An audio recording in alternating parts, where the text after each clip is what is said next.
네, 전해드린 대로 민주당 이재명 대표가 오늘 오후에 쌍방울 대북송금 의혹 관련해서 검찰에 재출석을 합니다. 단식 중인 이 대표의 건강 상태가 지금 변수가 될 것으로 보이고 있는 상황입니다.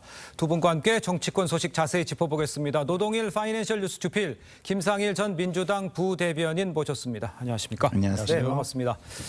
자, 민주당 검찰의 추가 소환 요구가 부당하지만 당당히 응하겠다 이렇게 밝혔습니다. 야당 목소리를 먼저 직접 들어보겠습니다. 검찰의 부당한 추가 소환 요구에도 불구하고 12일 당당히 응하겠다는 입장입니다. 검찰이 이번 조사마저 무도하게 조작하는 등 검찰권을 남용할 경우 당이 할 수 있는 모든 권한을 사용해 대응할 수밖에 없음을 분명히 밝힙니다. 자, 이 대표 측은 당초 오늘 재출석이 어렵다고 했다가 결국 응하게 된 상황입니다. 출석 날짜를 놓고 이제 신경전을 벌이다가 재출석하기로 한 건데요. 먼저 어떤 이유가 있는 이유였어서 이런 결정을 내린 건지 우리 노 교수께서는 어떻게 보십니까? 글쎄요, 이재명 대표는 뭐 자기 출두 시간이라든지 조사 시간이라든지 자기 마음대로 결정하죠. 네. 뭐 토요일 날 출석하는 법이 어디 있습니까? 그렇죠? 다 휴일인데 예. 토요일 날 출석하고 조사도 중간에 그만두고 이렇게 뭐 나가겠다고 나오고. 그런데 원래 12일에 지난번 토요일 조사할 때 12일 날 재출석하기로 얘기가 돼 있었다는 거예요. 그런 얘기가 나오죠. 예, 그런데 이제 뭐 나와서는 조사에서 나와서는 뭐 협의하겠다고 했다가 다시 재출석했는데 네. 뭐 민주당이 밝힌 그대로 목적도 하나 있을 것 같습니다. 이 대표가 단식을 이유로 검찰 수사를 지연시키고 있다는 오해를 불식시키는 목적도 있다. 얘기했으니까 단식을 이유로 검찰 수사에 응하지 않는 뭐 그런 건 안 된다. 예. 이런 게 있을 수 있는 것들이고요. 또 검찰 소환에 이렇게 불응하면 바로 검찰에서 영장을 청구할 수 있는 빌미가 될 거 아니겠습니까? 조사에 응하지 않으니까. 네. 일종의 것도 도주우려라든지 증거인멸 우려로 작용할 수 있거든요. 네. 그런 것도 있을 것 같고. 또 한 가지 더 늦으면 도저히 출석조차 할 수 없는 상황이 될 수도 있지 않겠습니까? 그렇죠. 그럼 검찰 수사에 응하지 않는다 이런 비판이 있을 수 있는 것들이고요. 예. 또 일부에서는 글쎄요. 오늘 그 검찰 출석 후에 조사 도중에 이재명 대표가 워낙 단식 13일 차니까 그러니까요. 보통 사람 같으면 뭐 걸을 수조차 없는 그런 상황일 텐데 예. 이렇게 출석하고 응급 상황에서 병원에 입원하고 예. 그래서 단식을 중단하는 뭐 그런 상황이 되는 거 아니겠는가 이렇게 관측도 있는데 네. 뭐 오늘 좀 상황을 지켜봐야 되겠죠. 알겠습니다. 여러 가지 이유가 있어서 지금 재출석을 결정했다 이렇게 평가를 해주셨습니다. 일단요 이재명 대표 오늘로 이제 단식 13일째에 들어가서 지금 체력이 급격히 떨어진 모습을 지금 보이고 있는 상황입니다. 만약의 경우에 대비해서 지금 휠체어와 이 구급차 이런 것들이 다 준비가 되어 있고 또 이럴 방침으로 되어 있죠. 이런 상태에서 검찰 조사 이 과연 제대로 될 수 있을지 이게 의문인데 또 똑같은 상황이 벌어지지는 않을까요? 뭐 말을 안 한다던가 뭐 조서로 대체한다던가 이렇게 되지는 않을까요? 예, 굉장히 뭐 여러 가지로 조심스러운 상황이 검찰에게 뭐 주어져 있다 이런 생각이 좀 들고요. 예. 검찰의 뭐 전략적 자제가 굉장히 필요한 시기가 아닌가 여러모로 이런 생각이 좀 듭니다. 그래서 오늘 뭐 여러 가지 돌발 상황에 뭐 검찰이 많이 대비를 해야 뭐 이 상황이 그 통제 좀 가능한 선에서 이루어질 것 같다는 생각이 들고요. 예. 그 이재명 대표도 어쨌든 몸 상태를 생각하셔서 뭐 지나친 감정의 어떤 흥분이라든가 이런 것들은 하지 않으시도록 최대한 자제를 하는 예. 하루가 뭐 양쪽이 모두 자제가 필요한 하루가 아닐까 이런 생각이 듭니다. 알겠습니다. 일단 지금 이재명 대표 지난 9일 조사에서 진술 취지가 제대로 반영이 되지 않았다면서 조서의 서명을 거부했고 영상 녹화도 지금 거부가 되어 있었습니다. 자, 만일 오늘 조사에서 서명을 거부하면 이게 지금 증거로 채택이 안 될 경우가 생기잖아요. 건보 안할 수도 있다 이런 이야기도 나오는데 조서에 서명 안 할 수도 있다. 이걸 어떻게 보면 되겠습니까? 글쎄요, 미리 뭐 전망할 수는 없는 얘기인데요. 네. 만약에 이제 이재명 대표 이렇게 생각해 보면 네네. 이재명 대표가 아예 검찰에 나가지 않았다. 그러면 검찰 조사에 불응한다는 비판이 제기됐을 거 아니겠습니까? 그렇겠죠. 또 검찰 조사에 응하더라도 진술을 거부하겠다. 이렇게 했다면 그것도 문제가 있을 거고요. 비판이 될 거고. 그런데 검찰 조사에 응하고 진술 거부권도 행사하지 않고 적극적으로 진술했다고 하고요. 그런데 마지막에 가서 조서에 날인하지 않았다. 이렇게 해버리는 것은 사실상 아예 출석조차 하지 않은 효과가 나는 거죠. 그렇죠. 예, 조사가 의미가 없는 그런 상황이 돼버렸지 않겠습니까? 처음부터 영상 녹화를 거부한 것이 아마 뭐 그런 의도가 있었던 거 아니겠느냐 이렇게 추측해 볼 수밖에 없는 거죠. 예. 만약 영상 녹화를 했다면 이재명 대표의 나중에 이제 뭐 그것이 공개되지는 않겠더라도 나중에 흘러나오면 이재명 대표가 그 진술서에다가 줘서 날인을 거부한 이유가 뭐 본인의 어떤 진술이 제대로 반영되지 않았다는 얘기 아니었겠습니까? 그렇죠. 그런데 영상 녹화하고 대조를 해보면 예. 그것이 사실인지 아닌지 알 수 있으니까 그러니까 처음부터 진술서에다 날인을 거부하려고 영상 녹화부터 거부한 게 아니겠는가 이렇게 생각해 볼 수 있거든요. 네. 오늘도 똑같은 일이 반복될 가능성이 얼마든지 있는 거죠. 그러니까. 더더구나 뭐 지금 더 체력이 더 약해졌으니까 예. 뭐 그런 걸 이유로 해서 조사를 중간에 그만하자 이렇게 할 수도 있는 것들이고요. 예. 근데 저는 개인적으로는 이재명 대표가 기왕 검찰 출석해서 기왕 진술을 한다면 본인의 진술이 제대로 반영이 돼 있는지를 확인하고 예. 만약에 진술이 제대로 반영이 안 돼 있으면 이러이러한 것을 보완해달라라고 해서 그 진술을 수정할 수 있거든요. 그러니까요. 그렇게 해서 제대로 된 조사에 응하는 게 예. 검찰 조사에 응하는 그런 모양새를 제대로 차리는 거 아닌가 싶습니다. 알겠습니다. 오늘 어쩌서 이 영상은 녹화가 될지 아니면 또 조사에 오늘 날인을 해서 증거로 확인이 될지 요거에 아마 관전 포인트일 것 같아요. 한번 지켜보도록 하고요. 자, 그런데 이 대표의 단식이 오늘로 13일차에 접어들었습니다. 체력이 아주 급격히 떨어지면서 민주당 중진들이 어제 단식 중단을 권유를 했습니다. 영상을 보고 이야기를 이어가 보도록 하겠습니다. 건강과 체력의 한계가 온 것으로 보입니다. 단식을 중단하고 건강을 회복하기를 중진들이 강하게 권유하고 왔습니다. 글쎄요. 네, 뜻이 전달됐습니다. 일시적인 뭐 행태라면은 뭐 해결점이라도 있을 것 같은데 갈수록 끝도 없이 더 심화될 것 같아서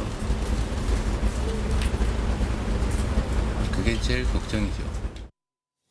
지금 어제 이제 단식 이후에 처음으로 이제 최고위에 이제 불참할 정도로 건강 상태가 악화된 상황이죠.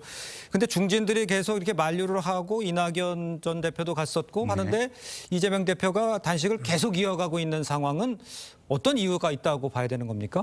일단은 단식이든 예. 장외투쟁이든 시작은 쉽지만 예. 그거를 끝내는 게 더 어렵다는 이야기가 있습니다. 그렇죠. 왜냐하면 어떤 행위를 했는데 그거를 끝내려면 그거에 대한 성과든 아니면 마무리가 되는 모습을 보여줘야 되지 않겠습니까? 예. 그런데 지금 이 단식은 처음 시작할 때부터 그 전면에 내건 것이 사실상 성취하기 굉장히 힘든 예. 조건을 내걸고 단식에 들어갔기 때문에 예. 지금 현재로서는 그 성과가 나오지 않은 상태에서 그냥 끝내버리면 결국 남는 것은 검찰 수사 중에 단식을 한 모습 네. 그것만이 남지 않겠습니까? 그러면은 뭐 기존의 그 오해와 의혹을 불식시키기도 어렵고 예. 기존의 뭐 그 대외적인 대의에 해당하는 성과를 보여주기도 어려운 상황이라서 예. 지금으로서는 이러기도 쉽지 않고 저러기도 쉽지 않은 상황이다 이런 생각이 들고요. 네. 그렇기 때문에 중진들이 찾아가서 단식을 끝낼 수 있는 명분을 주기 위한 그리고 이제 건강 상태로 보나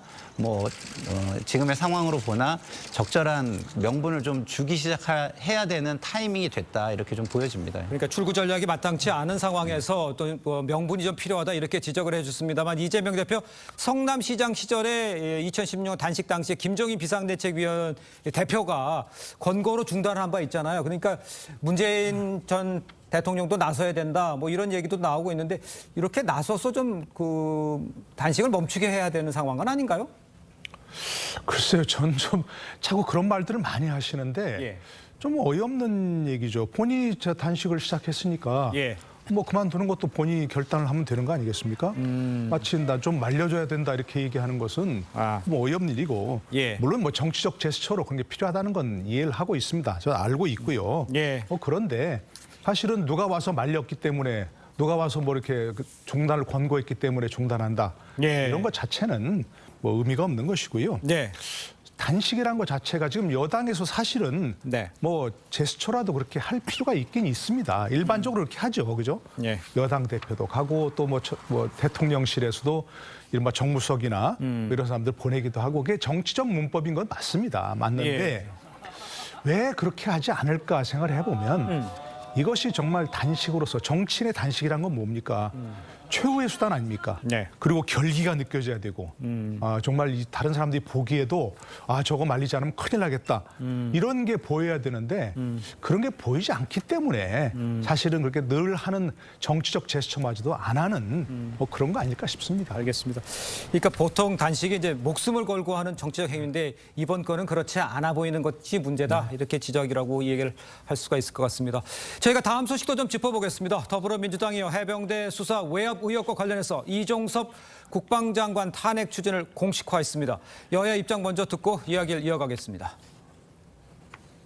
국방부 장관이나 안보실 2차장, 국방비서관 다 교체를 하겠다고 지금 언론에 나오고 있지 않습니까? 이게 다 이 해병대원 사망 사건과 관련이 있는 사람들로 지목되고 있는 사람들이죠. 대통령이 순순히 꼬리를 숨기게 놔두지 못하게 하는 방법들을 고민할 수밖에 없죠. 그런 방법 중에 하나가 탄핵이에요.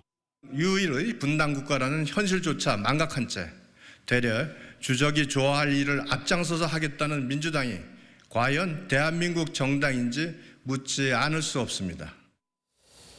자, 민주당이 오늘요 긴급의총을 열고 이종섭 장관 이 탄핵 소추안을 당론으로 모을 예정이죠.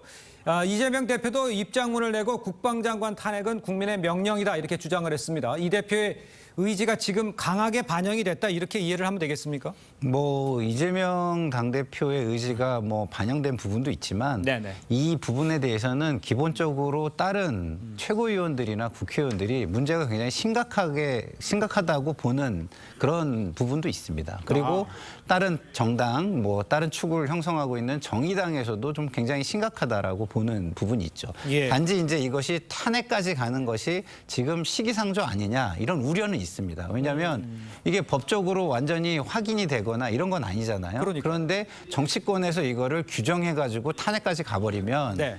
그것이 좀 너무 이르고 잘못하면 너무 과도해 보이지는 않을까 이런 우려가 있는 건 사실입니다. 예. 그러나 어쨌든 그 질문으로 다시 돌아가면 네. 이재명 당대표의 의중이 뭐 굉장히 강하게 작용해서 이런 지금 상황이 온 것이다라고 말하기는 어렵고 네. 전반적인 상황 자체가 이 문제에 대해서는 심각성을 좀 가지고 있다, 심각하게 느끼고 있다 이렇게 말씀드릴 수 알겠습니다. 있습니다. 이종섭 장관에 대한 문제가 심각한 것만은 맞다 이렇게 지적을 해주셨습니다만 이 내용을 좀 봐야 될 것 같아요.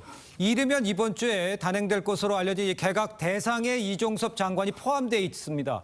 그렇기 때문에 야당이 교체설이 나오는 이 장관에 대해서 탄핵을 추진하는 거, 나갈 사람에 대해서 추진하는 거, 이걸 어떻게 이해해야 되는 겁니까? 글쎄 이제 기본적으로 민주당의 입장은 이런 것 같아요. 네. 탄핵을 빨리 발의해서 빨리 의결시키면 기본적으로 그 대상자의 이제 해임은 불가하게 되거든요. 그러니까요. 해임은 불가능하게 되고 네. 또 본인이 사표 내는 것도 불가능하게 됩니다. 그러니까 이제 대통령이 개각을 하더라도 뭐 예를 들어서 오늘이나 내일이나 발표하더라도 이번 주 내에 발표하더라도 예. 후임이 임명될 때까지는 일반적으로 전임이 직을 유지한 게 보통이거든요. 그렇죠. 그러니까 그럴 때 해임안을 의결시켜 버리면 해임도 못하고 탄핵안을 의결시켜 버리면 대통령이 해임도 못하고 네. 사표도 못 내고 좀 그럴 상황이 돼버리거든요. 아. 네, 그러니까 그럼 그걸 노린 거 아닌가 싶은 예. 그런 생각이고 이종섭 장관이 이제 해병대 그 최상병 사망 사건에 관해서 예. 굉장히 뭐 외압을 행사했다. 막 이런 것을 뭐 계속 부각시켜서 특검까지 이으려고 하는 뭐 그런 것 아닌가 싶습니다. 예. 근데 지난 2월에 보면 이상민 그 행안부 장관 탄핵안을 의결했잖아요. 그렇습니다. 그때가 바로 그 이재명 대표가 검찰에 출석하기 이틀 전이거든요. 이번에도 만약에 이제 이와 같이 국방부 장관 탄핵안을 의결한다. 그러면 이것도 뭔가 이재명 대표의 검찰 수사가 지금 막바지에 이르러서 예. 뭐 그에 대한 어떤 이른바 좀 방탄용이라도 뭐 그런 것이 아니겠는가 하는 그런 정치적 목적도 하나 생각해 볼 수 있는 거겠죠. 예, 개각을 단행하는 것이 다 알려져 있는 상황에서 이종섭 장관에 대한 탄핵 소추 어떻게 이해를 하십니까? 뭐 지금 말씀하신 대로 탄핵을 소추해서 책임을 물을 수 있는 자리에 앉혀놓겠다 이런 생각이 좀 있는 것 같고요. 그리고 개각이 먼저 이루어지면 예. 뭐 사실상 민간인 신분이 되기 때문에 그걸 예. 추궁하는 게 정치적인 효과나 뭐 이런 그 어떤 교훈의 효과가 적어질 수밖에 없다. 이런 상황을 좀 막기 위해서 예. 또 그리고 개각이 이루어지는 것을 대비해서 탄핵안까지도 예. 지금 탄핵 추진도 지금 생각하고 있는 것으로 보입니다. 예, 알겠습니다. 자, 두 분 말씀은 여기까지 듣겠습니다. 고맙습니다. 감사합니다.